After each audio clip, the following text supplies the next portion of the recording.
Buenas tardes, alumnos. Vamos a ver un breve repaso de la unidad.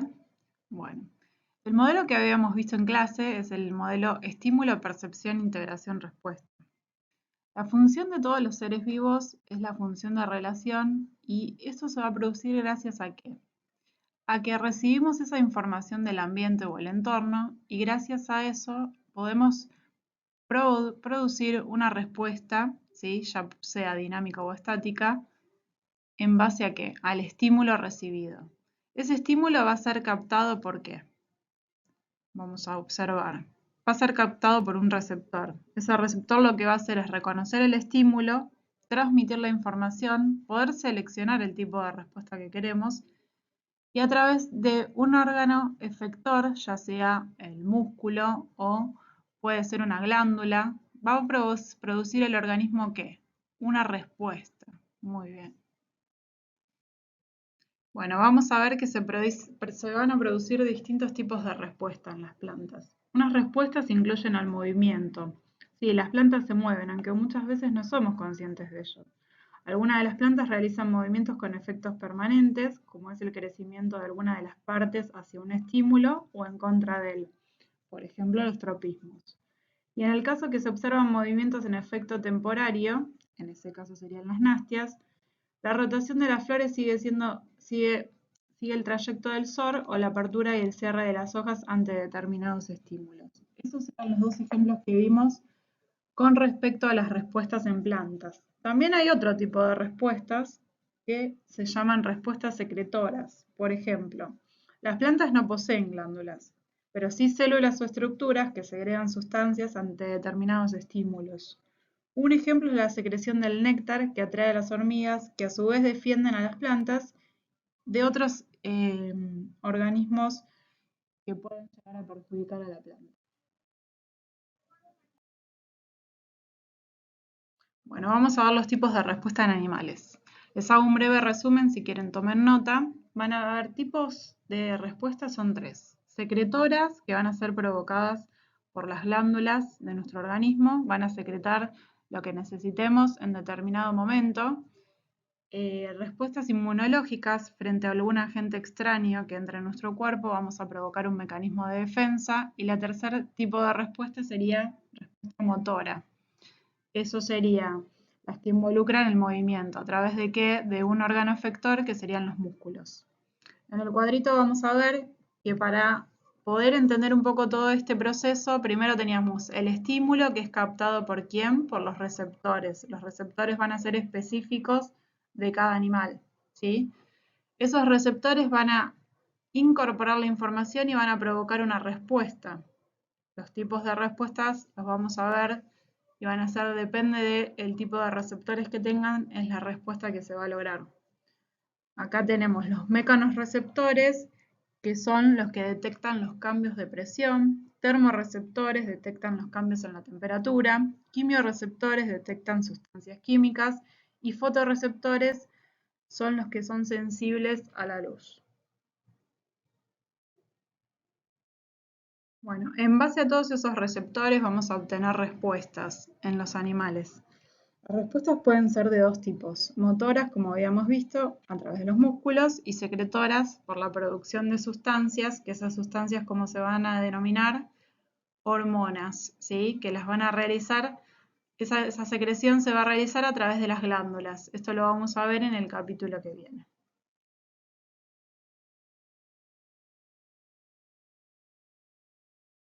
Bueno, acá les dejo un ejemplo de lo que es un acto reflejo, que eso no lo vimos en el trabajo, pero es importante que lo sepan, que son respuestas rápidas y automáticas que no implican un control.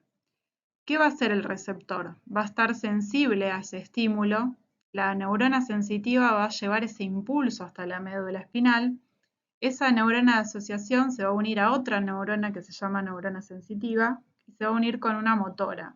Esa neurona motora, ¿qué es lo que va a hacer? Va a transmitir el mensaje a quién, al músculo. Entonces el músculo va a ser el órgano efector y va a ser el que elabore la respuesta rápidamente. Bueno, acá les dejo un breve resumen sobre los tipos de receptores en animales. Vamos a ver los mecánicos, que son el tacto, la presión, el sonido, el movimiento, ahí se vuelve a repetir presión. Químicos son las sustancias que están en el ambiente, se captan a través de las células gustativas y las olfativas. Los térmicos, habíamos visto que es en base al cambio de la temperatura que ocurre a través de, por ejemplo, de la piel o de las fosetas, en el caso de las serpientes. Y por último, luminosos, que van a ser sensibles, ¿sí?, a la luz. Eso por medio de los ojos podemos ver, y los ocelos en algunos animales. Y en plantas, ¿qué ocurre en plantas? En plantas tenemos los tropismos y las nastias. Vamos a ver que los tropismos eran movimientos más permanentes. En cambio, las nastias van a ser movimientos que pueden llegar a revertir el movimiento. Por ejemplo, en base a la luz o en base al tacto, el ejemplo de la mimosa, cuando nosotros tocamos esa planta, las hojas se cierran. Luego de un rato volvemos a tener la planta en estado normal. Ahora bien, a nivel celular, ¿qué es lo que pasará? ¿Pasará lo mismo que con las plantas, con los animales? Vamos a ver que sí, que a nivel celular también hay un estímulo que va a ser recibido a través de los receptores celulares y ¿qué va a hacer? Va a provocar una respuesta. Esa respuesta, bueno, puede ser para el crecimiento de la célula, para dividirse, o simplemente puede provocar la muerte de la célula, pero son todas funciones que se llevan a cabo a nivel celular que son esenciales para la vida. Bueno, alumnos, en esta imagen vamos a ver, primero está la célula que va a recibir el mensaje. Esa célula se va a comunicar a través de receptores con la célula blanco o diana. Esa acción de estimular las células desde el exterior va a recibir el nombre de inducción.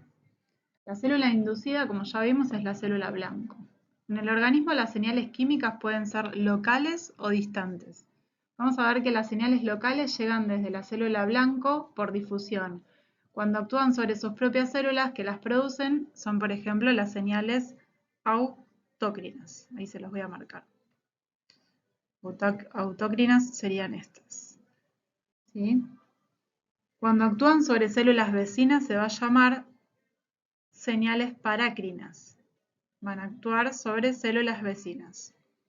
Y las señales distantes llegan a la célula blanco mediante algún sistema circulatorio y son producidas por otra célula que se encuentra alejada del lugar de la acción. Esto ocurre, por ejemplo, en el sistema endocrino. ¿Sí? Bueno, para terminar vamos a ver cómo ingresan esas sustancias y cómo salen de la célula. ¿Qué tipos de transporte hay a través de la membrana plasmática? Como habíamos visto, la membrana plasmática posee una permeabilidad selectiva. ¿Qué quiere decir esto? Que va a dejar entrar a ciertas sustancias sí, pero a otras no. Va a ser selectiva en cuanto al ingreso de sustancias. ¿Por qué? Porque necesita mantener la homeostasis, que es el equilibrio interno que hay dentro de una célula. Ahora vamos a ver ejemplos de transporte pasivo, que es transporte de moléculas de baja masa molecular y sin gasto de energía. Un ejemplo es la ósmosis o la difusión facilitada. Ejemplos de transporte activo, vamos a ver la diferencia con el pasivo, es que hay un gasto de energía de ATP y que va a transportar moléculas pero de alta masa molecular. Ejemplos de esto son la fagocitosis, pinocitosis, todo mediado por receptores específicos. Vamos a ver también otro ejemplo que se denominan las bombas. Se trata de proteínas integrales que transportan los iones y moléculas de un lado a otro de la membrana. Y gracias a este mecanismo, por ejemplo, las células mantienen bajas las concentraciones de sodio y altas las concentraciones de potasio en su interior por medio de la bomba sodio-potasio. Eso sería un ejemplo. Y otro ejemplo también de transporte activo es el transporte en masa, que se produce cuando la célula va a incorporar moléculas o partículas de mayor tamaño, ya sea para alimentarse, como es el caso, por ejemplo, en la ameba, puede pasar eso, o para destruir elementos extraños del organismo, como ocurre en los macrófagos del sistema inmunitario. Las partículas van a ingresar o salir de la célula, pero mediante la formación de ¿qué en ese caso? De una vesícula, y el proceso se va a llamar endocitosis. Se denomina fagocitosis si se encuentra en un medio sólido, y si se encuentra en un medio líquido se va a llamar pinocitosis. Bueno, por si no se entendió, vamos a ver otro repaso sobre el transporte a través de la membrana. Vamos a ver el transporte pasivo. Un ejemplo sería la ósmosis, que es el movimiento de moléculas de agua a favor del gradiente de su concentración y no va a requerir energía, o sea, no utiliza ATP. El agua se va a movilizar a través de la capa de fosfolípidos de manera espontánea. Va de donde hay mayor concentración de agua a donde hay menos concentración de agua. Esa sería la ósmosis. Otro ejemplo de transporte pasivo sería la difusión facilitada a través de proteínas transportadoras o carriers. Y el transporte activo, como vimos, hay distintos tipos, como pueden ser las bombas o el transporte en masa. Son algunos de los ejemplos. Bueno, acá les dejo una red conceptual que es muy sencilla de entender.